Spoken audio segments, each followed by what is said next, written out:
Welcome to the deep dive. Let's try and picture this for a moment. We're in Maiduguri, Nigeria. It's 2025. Think dusty streets, baking sun, a city that's seen, well, far too much conflict. And the sun often sets on dreams there. We meet Israel Peter. He's 14. His dream, building things, bridges, machines. He wants to be an engineer. Yeah. But his reality is different. Instead of books, his hands are rough from farming. This isn't some story from far away, This is happening now. Real lives, real futures on the line. It really brings it home, doesn't it? It does. And that's what we're diving into today. How can hope be so fragile? Especially in Maiduguri, the very place Boko Haram started. Why this deep education crisis there? It's a complicated picture. Definitely. We're looking at this mix of conflict, resilience, which is incredible, but also decisions made literally worlds away. Decisions about aid, specifically. Right. And connecting those policy shifts happening elsewhere to this 14-year-old's future, well, it requires pulling together a few different threads. You've got the history, the conflict that's still going on, and then, like you said, these very recent changes in global aid. It's all connected. So let's rewind. To understand Israel's situation, we have to understand Maiduguri. It's not just any city. It's where Western education is forbidden. Boko Haram really began. It started back in, 2002 with Mohammed Yusuf. Initially, it was framed as a religious movement, wasn't it? Pointing fingers at corruption, poverty, Western influence. That's right. And his message resonated particularly with the youth there. Young people who felt left behind, disenfranchised. They were looking for something different. An alternative. Exactly. A society based strictly on their interpretation of Islamic principles, rejecting secular education outright. They saw it as a symbol of, well, colonial baggage. But then 2009 happened. Things escalated dramatically. Yeah, that was the turning point. A clash with security forces, a harsh crackdown, and then Yusuf himself died in police custody. That didn't stamp out the movement. It did the opposite. It poured fuel on the fire. It really did. Yeah. It turned criticism into outright insurgency. And that's when Abu Bakr Shakal took over. He really transformed Boko Haram, didn't he?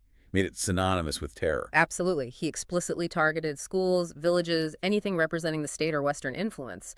His goal was clear: wipe out secular education. The timeline is just horrifying. 2014, the Chibok girls, 276 of them kidnapped. The whole world noticed then with #BringBackCoreGirls. A global outcry. But it wasn't the only time, sadly. Not at all. Thousands more abducted over the years, used as soldiers, suicide bombers, forced into marriage. It's hard to fathom. And the group even fractured, right. ISWAP emerged around 2016. Right, the Islamic State, West Africa province. And the human cost, over 35,000 killed, more than 2.6 million people displaced across the region. Staggering numbers. So in that kind of environment, just sending your kid to school, that became an act of defiance, a way to push back, maybe break the cycle. It absolutely did. Education wasn't just learning, it was resistance. It was hope. Think about it in a place where schools are actively attacked. Choosing education is incredibly brave. It's choosing a future. Precisely. It's about survival, about saying no to the terror.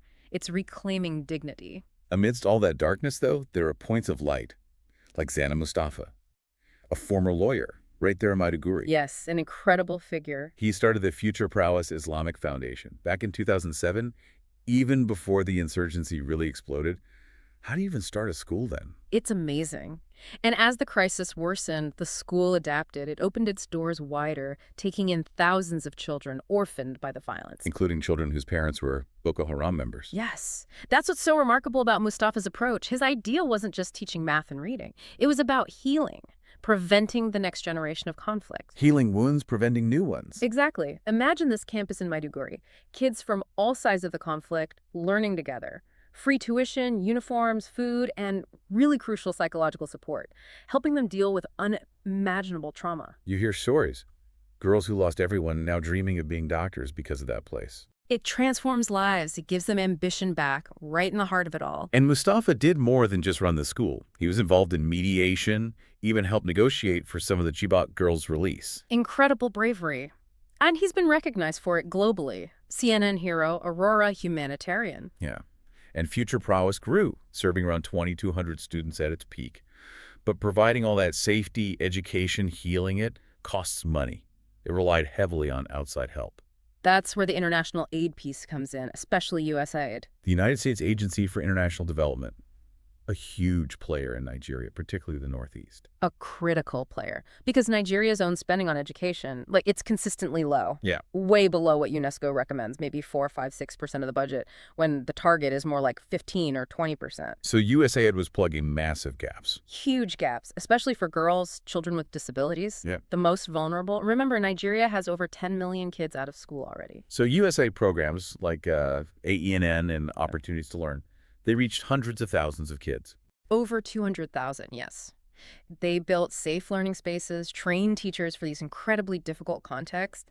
Programs like Sense also provided mental health support, which is just vital for kids affected by conflict. So lifeline, a real tangible lifeline. Definitely. Okay, so we have this picture.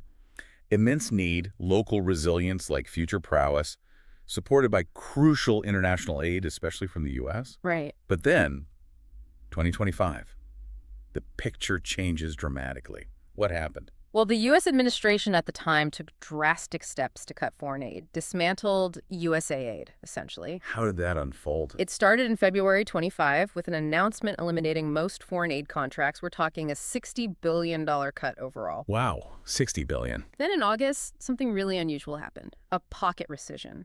It's a tool that hadn't really been used like this for almost 50 years. Pocket rescission, what does that mean? Basically, it allowed the administration to block funds already approved by Congress. In this case, $4.9 billion was blocked, and a huge chunk of that $3 billion was specifically USAID money. So Congress approved it, but the administration stopped it from being spent. Exactly. It was a major power play between the executive and legislative branches. The result, USA, as an independent agency, was effectively gone, absorbed into the State Department. Only a few programs survived. Why? What reasons were given for such drastic cuts? The administration talked about waste, focusing on domestic issues, and they used terms like woke and weaponized to describe some of the aid programs. Okay, but what was the reaction? The impact? Critics warned of disaster. The UN started reporting millions losing vital support globally. And closer to home, in Nigeria, reports surfaced earlier that year, 652 malnourished children dying. Just awful. It shows these aren't just numbers on a spreadsheet. Not at all. It's a strategic withdrawal. And critics argue it creates exactly the kind of instability that allows groups like Boko Haram to thrive. It creates a vacuum. So let's bring it back to the ground again, to Israel Peter, the boy dreaming of engineering. Right. What did these cuts mean for him right then? It meant the door slammed shut. Future Prowess, that beacon we talked about. They had to start turning children away because their funding dried up. Israel was one of them. So his dream just fades. He has to farm instead. That's the reality. He's one of the 2.6 million displaced people, and now his path out through education is blocked. Future Prowess had to cut 700 students, let go of 20 teachers. And Zannah Mustapha, the founder, what's his fear? He's deeply worried. He fears these kids, now out of school, desperate. They're prime targets for Boko Haram recruiters. He said something really stark. Essentially, they don't even need to be actively recruited now. They'll just drift back to the hinterlands, the uncontrolled areas, and end up fighting because there are no other options. It's a terrifying prospect. And it's not just Israel. We mentioned Aisha, a composite character, 12 years old, father killed. Yeah, finds solace, starts learning, drawing at Future Prowess. And now she's out, back in the camp, vulnerable. Her story represents so many. And think about former child soldiers, kids trying to escape that life. Those rehabilitation programs, often supported by aid, are also hit. Where do they turn? It's a cycle. Analysts point this out. Consistently. Malik Samuel, a security researcher, basically says jihadists thrive in these voids. When kids are idle, desperate. Crystal Ikani Musa from the Malala Fund called the USA withdrawal a critical void. A critical void. Yet the local government in Borno, they seem to downplay it. There were statements suggesting donors could just shift focus, work with existing structures, but it also raises questions when you see, around the same time, a significant budget allocation over 7 billion naira, specifically for reintegrating repentant militants.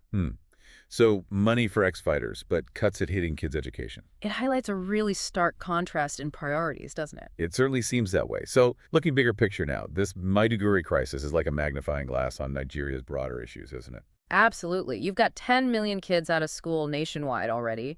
The underfunding in the Northeast just makes that inequality worse. Deeper divisions, more frustration. And it's not just the U.S. cutting aid you mentioned. No, other countries, like the UK, have also pulled back, often citing their own domestic pressures.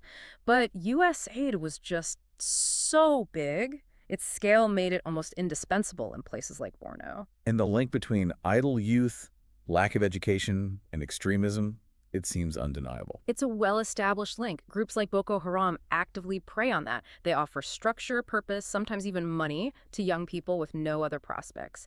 Education is the direct counter-narrative. It teaches critical thinking, offers alternatives, gives hope. So without that counterweight, The vacuum gets bigger. The risk increases. so what happens next? People on the ground warn of this vicious cycle: less aid, longer conflicts, more displacement, strained resources. It's a real danger. Borno State is appealing to other donors, trying to fill the gap left by USA, but finding organizations with that same capacity, that same reach, it's a huge challenge. Is there any hope? Any paths forward? Well, yes.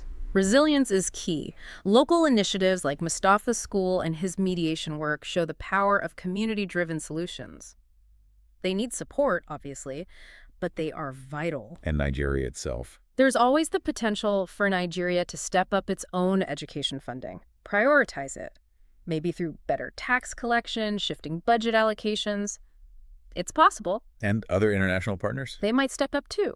Ideally, focusing on sustainable projects, building local capacity for the long term, rather than just creating temporary fixes that lead to dependency. So the fight continues. In Maiduguri, it's happening in classrooms, or where classrooms should be. It's about hearts and minds. One child at a time. And as big global powers shift their focus, it's kids like Israel Peter who feel the immediate impact. Their resilience is incredible, truly.